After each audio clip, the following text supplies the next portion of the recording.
The car that created an era wasn't born from truth. It was born from a lie. Picture this: a cold Michigan morning in 1964. A Pontiac GTO test car waits at the track, its engine idling low and menacing. Journalists from Car and Driver arrive, prepared to pit this midsize Pontiac against Ferrari's legendary GTO. What they don't know is that under the hood sits not the legal 389 cubic inch engine, but the outlawed 421 Super Duty disguised in plain sight. The driver drops the clutch and the Pontiac launches forward. 0 to 60 in 4.6 seconds. Quarter mile in 12.8. Numbers that rival Italy's finest. Pens scratch furiously, headlines are written, and a legend is born, all on the back of a deception. But to understand how this happened, we need to step inside the halls of General Motors. At the time, GM ruled over America's roads like a monarch, and its laws were strict. No mid-size car was allowed to carry an engine larger than 330 cubic inches. To corporate leaders, this was about control, keeping insurance companies happy and preventing one division from cannibalizing another. For John DeLorean, Pontiac's rising engineer, these rules felt like chains. To him, the American youth weren't dreaming of order, they were dreaming of raw power. Alongside marketer Jim Wangers, DeLorean saw a chance to seize that dream. If Pontiac obeyed the rules, it would stay in Chevrolet's shadow, but if they broke them quietly, cleverly, they could start a revolution, and that revolution began with a lie. The Forbidden Heart, the 421 Super Duty disguised. If the Pontiac GTO was rebellion on wheels, its heart was forged in secrecy. Beneath the polished chrome and badging of a 389 cubic inch V8 beat something far more dangerous: the outlawed 421 Super Duty. On paper, the car followed GM's rules. In reality, Pontiac had slipped a weapon under the hood. The 421 wasn't just bigger, it was a monster. It had dominated drag strips and terrified rivals before GM banned it from mid-size cars. To put it inside the GTO was an act of quiet treason, but Pontiac disguised it masterfully, making the engine look like the legal 389 so no one outside the inner circle could tell the difference. This was deception as strategy, a lie so bold it became believable. In psychological terms, it mirrors Freud's theory of repression. The forbidden doesn't disappear when hidden, it grows more powerful in the shadows. Just as a repressed desire controls behavior from the unconscious, this forbidden engine would control the destiny of Pontiac and ultimately the entire muscle car era. Think of it like Bradbury's Fahrenheit 451, where forbidden books hold more power than any permitted truth. The very fact that the 421 was outlawed gave it a mythic aura, and that myth was about to be unleashed, because Pontiac wasn't content with hiding the truth under a hood.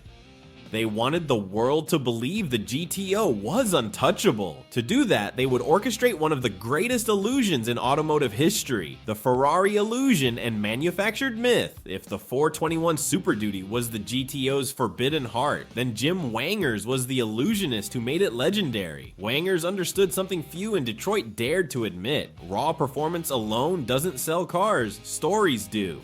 And so, he staged a spectacle that blurred the line between truth and theater. In 1964, Wangers arranged for Car and Driver magazine to test the Pontiac GTO against one of the most revered machines on Earth, the Ferrari 250 GTO. On the surface, this seemed absurd. How could a mass-produced American midsize car challenge a hand-built Italian thoroughbred? That was precisely the point. But here's the twist: the Pontiac GTO sent for testing wasn't a showroom car. It was secretly fitted with the disguised 421 Super Duty, the very engine GM had outlawed. The journalists never knew. They drove it hard, clocked astonishing numbers, and published results that placed the Pontiac in Ferrari's league. Overnight, the GTO wasn't just a car, it was a phenomenon. It carried the aura of beating Europe at its own game, at a fraction of the cost. What buyers didn't realize was that they were buying an illusion. This was a textbook case of what historian Daniel Boorstin called a pseudo-event in his book, The Image, a staged reality designed not to report truth, but to create perception. Like the underground fights in Fight Club, it wasn't about authenticity, it was about belief, and America believed. But with belief comes obsession, and with obsession comes seduction. Psychology of speed and seduction. Numbers alone alone don't explain why the Pontiac GTO became an icon. Yes, the outlaw test car could launch from 0 to 60 in a blistering 4.6 seconds, numbers that rivaled Ferrari and stunned the press. But the truth is, most buyers never touched that kind of performance. The showroom GTOs managed closer to 7.7 seconds, respectable but far from the legend. So why did people still line up in droves? Because speed isn't just about numbers, it's about psychology. Psychologist Mihaly Csikszentmihalyi described a state called flow, a moment where self-consciousness dissolves, time bends, and the individual feels merged with the activity itself. For drivers, speed can become that intoxicating portal into transcendence. The GTO wasn't selling horsepower, it was selling escape. Escape from suburban conformity, from rules, from the weight of ordinary life. Behind the wheel, every driver could imagine themselves as more than they were. Faster, freer, untouchable. Cinema has captured this truth time and again. In the 1971 film Vanishing Point, a lone driver in a Dodge Challenger isn't just racing across America, he's fleeing existence itself, chasing something beyond reach. The GTO tapped into the same archetype, and this is where seduction enters. Marketing didn't just promise speed, it promised identity. Buying a GTO meant buying into rebellion, youth, and danger. The car was a mirror, reflecting back the fantasies buried deep in its driver's mind. But with seduction comes fear, and for General Motors, that fear would soon turn into retaliation. Corporate retaliation and fear of uncontrolled power. Every rebellion eventually attracts the gaze of the empire. For a brief moment, Pontiac had pulled off the impossible. They had created a car that broke rules, fooled the press, and ignited a cultural storm. But General Motors, the empire that owned Pontiac, was not amused. Word of the disguised 421 began to circulate in hushed whispers within Detroit's executive offices.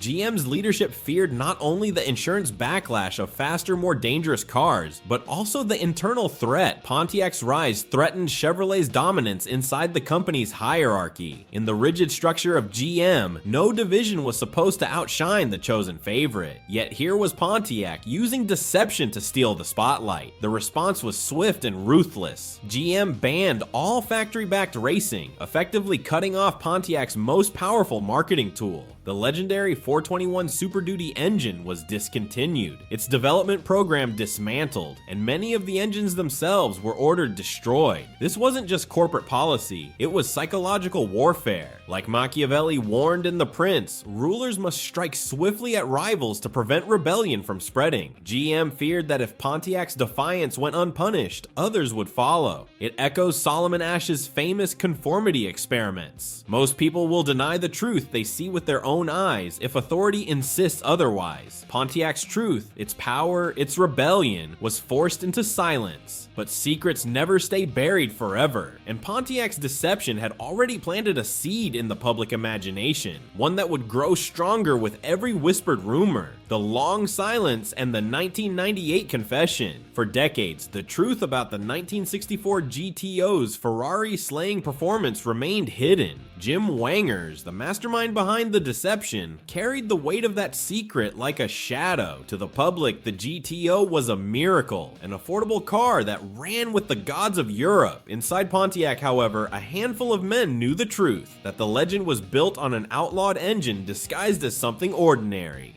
Keeping a lie alive for 34 years takes more than discipline. It takes psychological endurance. Fyodor Dostoevsky's Crime and Punishment describes guilt as a disease of the soul, one that festers in silence until confession becomes inevitable. Wangers embodied this paradox. Outwardly, he celebrated the GTO's glory. Inwardly, he bore the knowledge that it was all born of trickery. Finally, in 1998, he confessed. The bombshell dropped like a thunderclap. The test car sent to Car and Driver had been a fraud, its 421 engine hidden under false markings. For some, this revelation should have shattered the GTO's myth, yet something strange happened instead. Studies in consumer psychology, like a 2012 Journal of Consumer Research paper, reveal that perceived authenticity often matters more than factual accuracy. People don't hold on to the details, they hold on to the story. And the GTO's story still burned bright. In a way, Wanger's confession didn't destroy the legend, it cemented it, because the truth only proved how far Pontiac was willing to go to challenge the system. But what happens when a lie becomes larger than the truth itself? Legacy of a lie that shaped culture. The Pontiac GTO should have been remembered as a scandal, a car that rose on deception and corporate betrayal. Instead, it became something far greater, the spark that ignited an era. By 1965, Ford answered with the Mustang GT, Chevrolet with the Chevelle SS, and Dodge with the Charger. The muscle car wars had begun, and they would define American automotive culture for a generation. The irony is unavoidable. The car that created the muscle car movement was never what it claimed to be, and yet perhaps that's the point. Philosopher Albert Camus wrote in The Rebel that every act of defiance, even if flawed, can ignite revolutions. The GTO embodied this principle. It showed America that power could be accessible, rebellious, even dangerous. Pop culture echoed this shift. Films like Easy Rider used vehicles as symbols of escape and resistance. The GTO and the cars it inspired became extensions of identity, louder, faster, wilder than the people who drove them. It wasn't about what the cars were. It was about what they represented. Modern psychology reinforces this truth. A 2015 Harvard Business Review study found that narratives outweigh data in shaping long-term memory and loyalty. The GTO's numbers may have been false, but the story was unforgettable. In the end, the Pontiac GTO wasn't just a car. It was proof that myths can outlive facts, that deception can birth legends, and that sometimes the stories we cling to reveal more about us than the truths we deny.